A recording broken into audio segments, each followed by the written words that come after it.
Memang ini kelakuan tidak masuk akal.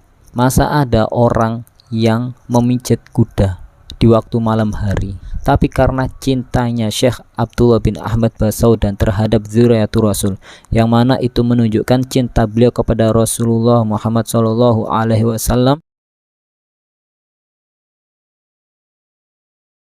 Bismillahirrahmanirrahim. Alhamdulillahirabbil alamin. Allahumma shalli wa sallim ala sayyidil mursalin wa ala alihi wa sahbihi ajmain, amma ba'du.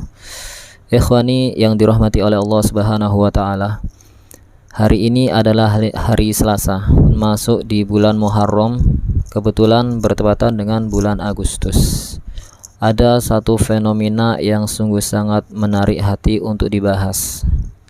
Ada salah satu acara atau ritual agama, yakni membaca hadroh. Asalnya hadroh ini dari kota Hadramut. Kemudian dengan keberkahan hadroh ini, tentunya juga dengan keberkahan musannifnya, merembet ke daerah-daerah Indonesia. Termasuk salah satunya adalah daerah di mana tempat saya tinggal di situ. Ada sesuatu yang menarik.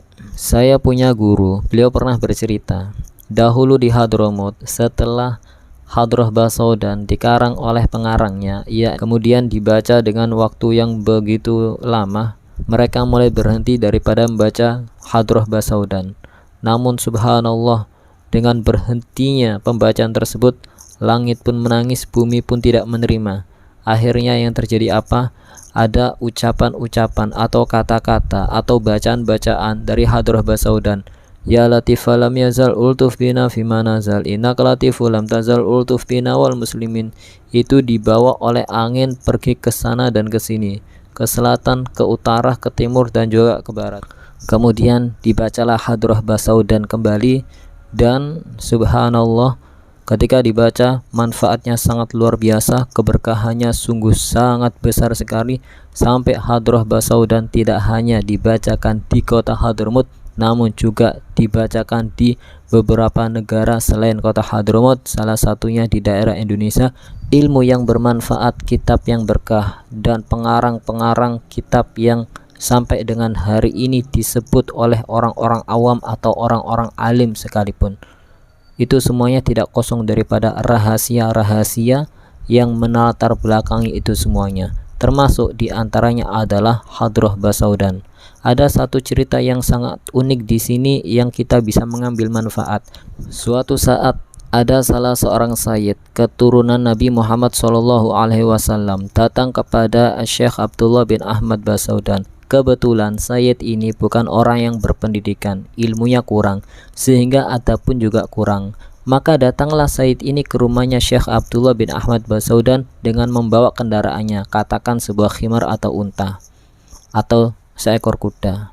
Ketika malam hari datanglah sayyid ini dengan membawa kudanya, mengetok pintu rumah Syekh Abdullah bin Ahmad Basaudan. Mohon maaf, ini yang ngetok cuma sayyidnya saja. Kudanya duduk-duduk di parkiran.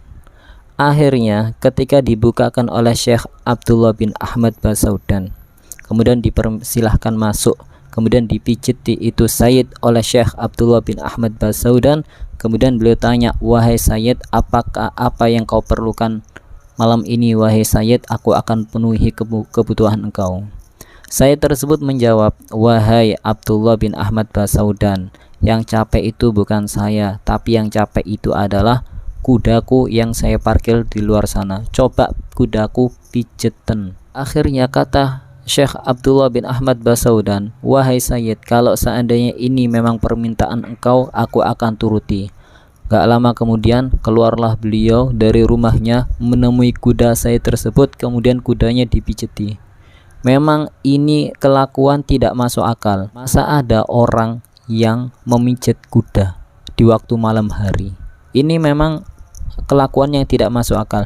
Tapi karena cintanya Syekh Abdullah bin Ahmad Basaudan terhadap Zuriatul Rasul, yang mana itu menunjukkan cinta beliau kepada Rasulullah Muhammad SAW, maka beliau lakukan apapun. Setelah kejadian tersebut, malamnya Syekh Abdullah bin Ahmad Basaudan tidur, dan dalam tidurnya beliau dimimpikan oleh Rasulullah Muhammad SAW, dan Nabi pun memberikan kabar kepada Syekh Abdullah bin Ahmad Basaudan, Wahai Abdullah bin Ahmad Basaudan, berkat engkau memuliakan anak cucuku, kau telah melewati ribuan makom para aulia dan kau pantas mendapatkan itu semuanya karena engkau cinta terhadap cucu-cucuku, atau sebagaimana dikatakan oleh Rasul Muhammad SAW dalam mimpi Syekh Abdullah bin Ahmad Basaudan. Ulama-ulama yang mereka ini ilmunya banyak bermanfaat kepada masyarakat, ternyata mereka ini nggak kosong daripada hatinya mencintai keluarga Nabi Muhammad SAW.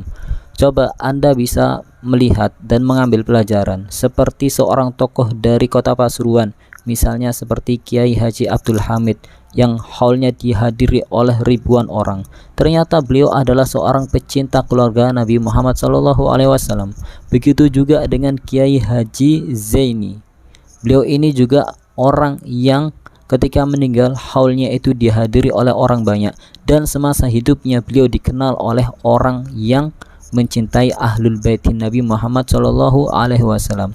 Oleh karena itu, kalau seandainya kita ingin ilmu kita bermanfaat, kita hormati keluarga Nabi dan kita cintai keluarga Nabi Muhammad SAW.